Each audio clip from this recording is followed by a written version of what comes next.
नमस्कार दोस्तों, स्वागत है आपका सिलेक्शन इंडिया के ऑफिशियल यूट्यूब चैनल पर। मैं गोविंद आपके समक्ष हाजिर होता हूं हर रोज की तरह शानदार क्लास के साथ। जैसा कि आप देख रहे हैं, आज हम आपको ग्रामीण परिवेश में आगे की ओर बढ़ रहे हैं और आज जो हम आपको पढ़ाएंगे, जैसा कि बोर्ड पर आप देख भी रहे हो, एनिमल सेंसस के बारे में 20 एनिमल सेंसस के बारे में हम आपको पढ़ाएंगे।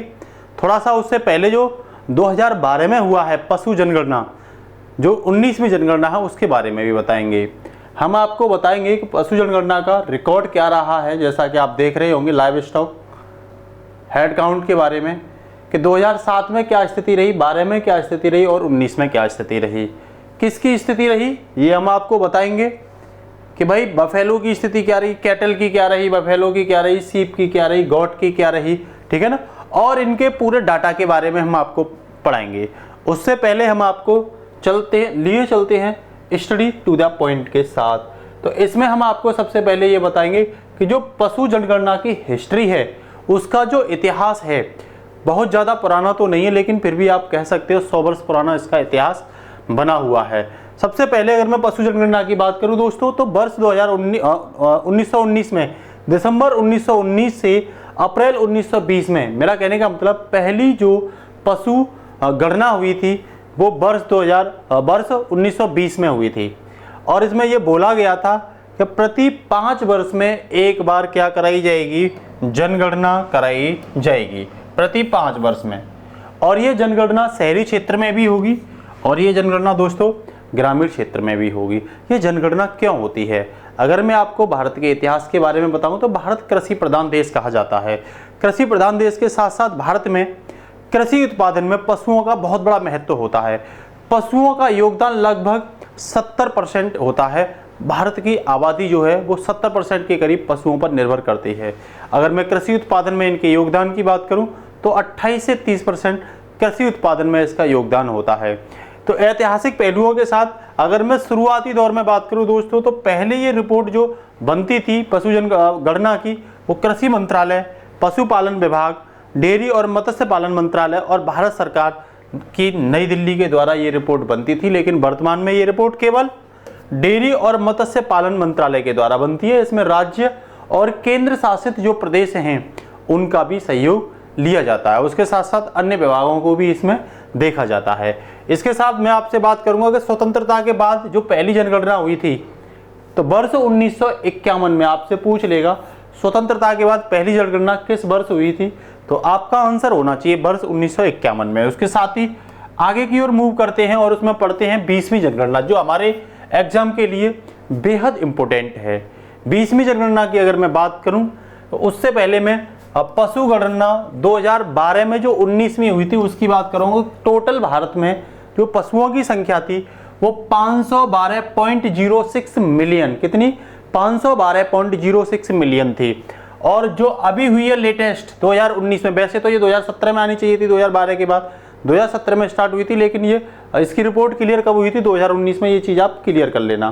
कहीं पशु गणना 2017 लेके आती है तो आपको घबराने की आवश्यकता नहीं है, वो 2017 यही है, ठीक है। इसे पूरा किया गया 2019 में और इसमें जो संख्या पशुओं की निकली है वो 535.78 मिलियन निकली है। आप कह सकते हो लगभग 19 से 20 की तुलना में जो वृद्धि हुई है वो 4.6% की वृद्धि हुई है। इस आंकड़े को आप याद रखना, आपके एग्जाम के लिए बेहद इंपॉर्टेंट हो सकता है। इसमें राज्य और केंद्र शासित प्रदेशों का सहयोग लिया जाता है। अगर मैं पशु गणना 2019 में बात करूं तो ये पहली ऐसी जनगणना जिसे ऑनलाइन तरीके से किया गया है। पहली, ये जो 20वीं है वो पहली जनगणना है जिसे ऑनलाइन तरीके से किया गया है। और ये कहाँ पे इसका प्रशिक्षण किया गया था, तो नई दिल्ली में इसका प्रशिक्षण किया गया था। आपसे पूछे कि पशुओं की संख्या में पहले स्थान पर कौन है, तो ध्यान रखना वृद्धि हुई है, सबसे ज़्यादा नहीं, सबसे ज़्यादा वृद्धि किस राज्य में हुई है पशुओं की संख्या में 2012 की अपेक्षा, तो पश्चिमी बंगाल में सर्वाधिक 23% पशुओं की संख्या में वृद्धि हुई है। दूसरे स्थान पर दोस्तों दक्षिण भारत का तेलंगाना है जिसमें 22% की वृद्धि हुई है। कुल मवेशियों की संख्या में अगर आपसे पूछे वृद्धि तो 0.8% की वृद्धि हुई है। और सबसे कम कमी जो आई है वो यूपी में आई है, सबसे ज़्यादा कमी। तो ये आपको पूछा जा सकता है।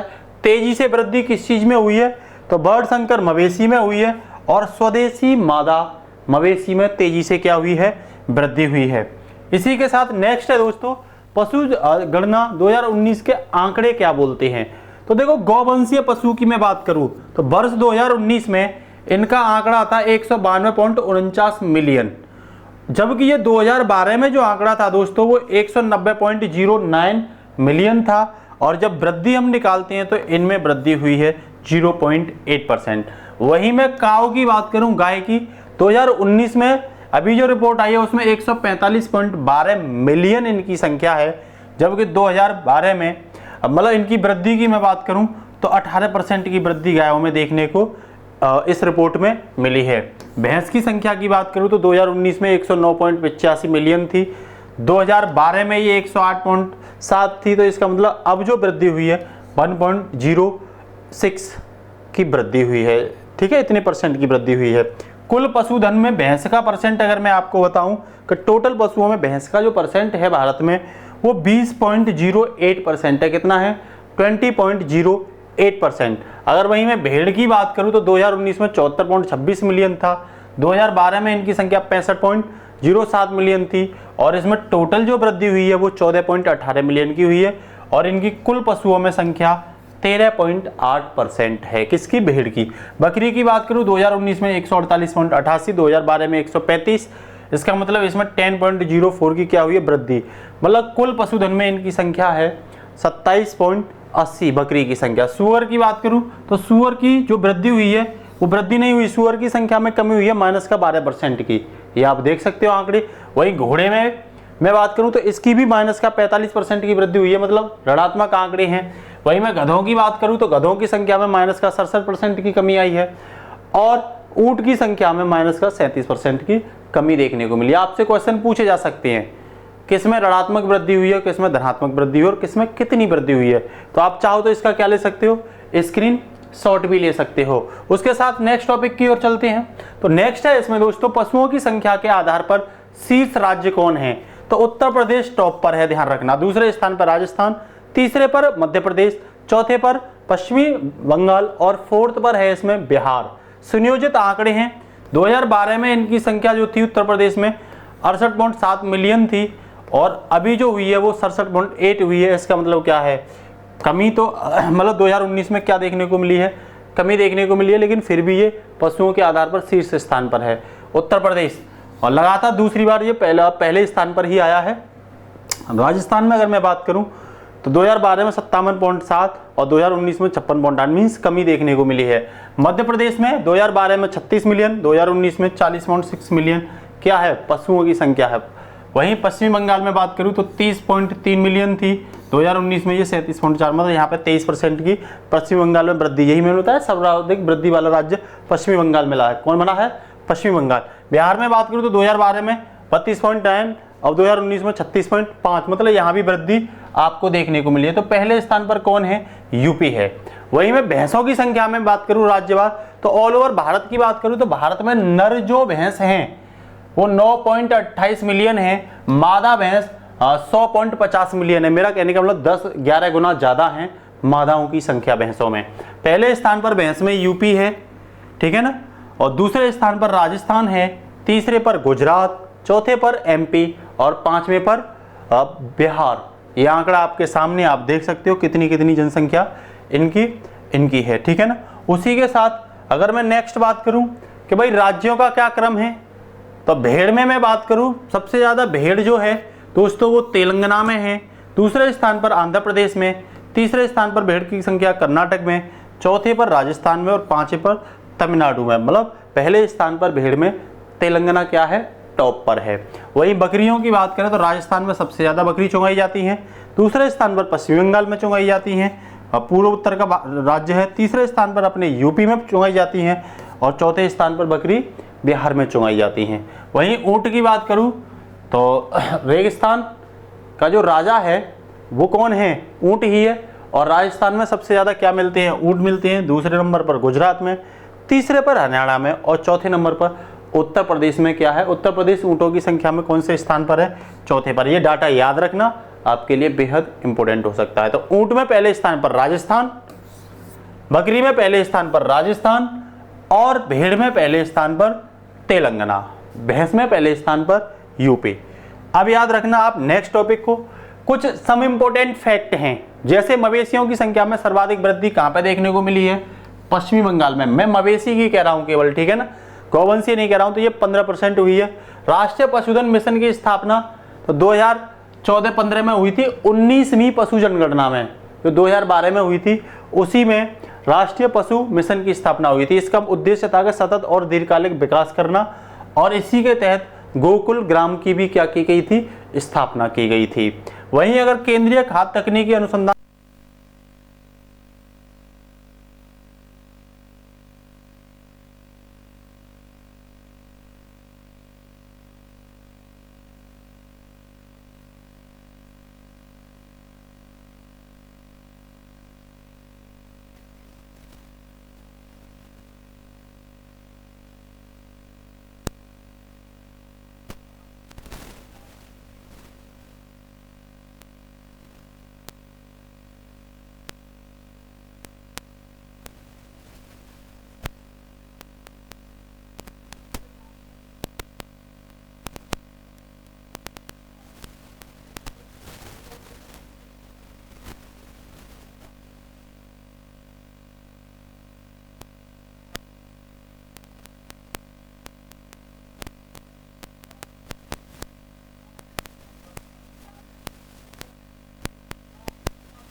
तो ये फोर्थ है दोस्तों।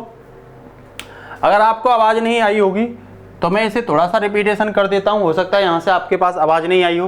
तो ये सब इंपोर्टेंट फैक्ट हैं, जैसे मवेशियों की सर्वाधिक संख्या में वृद्धि पश्चिम बंगाल में, राष्ट्रीय पशुधन मिशन की स्थापना 2014-15 में, मतलब 12वीं पशुगणना 19वीं पशुगणना में। इसका उद्देश्य था सतत और दीर्घकालिक विकास करना, गोकुल ग्राम की स्थापना करना।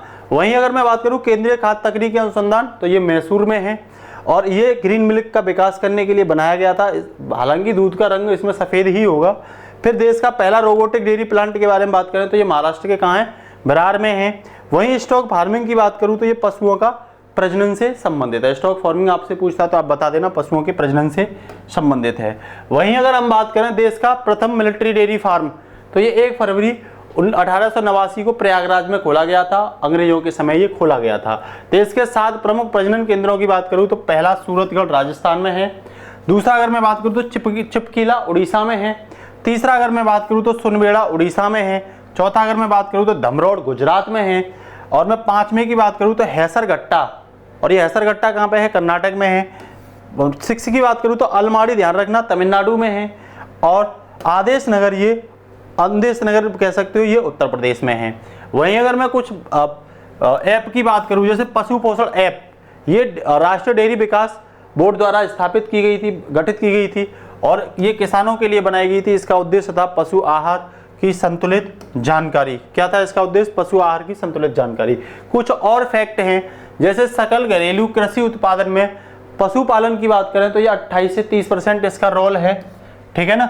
उसके साथ विश्व में सर्वाधिक दुग्ध उत्पादन की बात करें तो भारत में सबसे ज़्यादा है, 187.7 मिलियन टन। इसके लिए ऑपरेशन फ्लड भी चलाया गया था 3 चरणों में। उसका परिणाम था कि भारत दुग्ध में सबसे पहले स्थान पर आया था। और राज्यों में भारत में बात करें तो उत्तर प्रदेश सबसे पहले स्थान पर है, ठीक है ना। विश्व में अगर मैं संख्या की बात करूं तो बकरी में भारत पहले स्थान पर है, भेड़ में भारत तीसरे स्थान पर है, कुक्कुट में भारत 7वें स्थान पर है। वहीं मैं भारत की पशुपालन में आबादी की निर्भरता की बात करूं तो 70% आबादी पशुपालन में निर्भर करती है। वहीं मैं उत्तर प्रदेश पशुपालन विभाग की बात करूं तो ये दोस्तों 1944 में बनाया गया था। इसका कार्य था पशुपालन विभाग की स्थापना करना, और स्वास्थ्य विभाग की, पोषण विभाग की, प्रजनन विभाग की और प्रबंधन विभाग की इसने क्या की थी? स्थापना की थी। इसी के साथ ही दोस्तों मैं अगर ऑपरेशन फ्लड के बारे में बात करूं तो ये 3 चरणों में चलाया गया था। 1970 पहला चरण था इसका 1970 से 1976, दूसरा था 1982 से 1987, तीसरा था 1987 से 1996, और इसका परिणाम निकला था कि भारत दूध के उत्पादन में पहले स्थान पर आ गया था। ऑपरेशन फ्लड आपसे पूछा जा सकता है। नेक्स्ट पूछ लेगा आपसे उत्तर प्रदेश दुग्ध विकास विभाग परिषद की स्थापना कब हुई?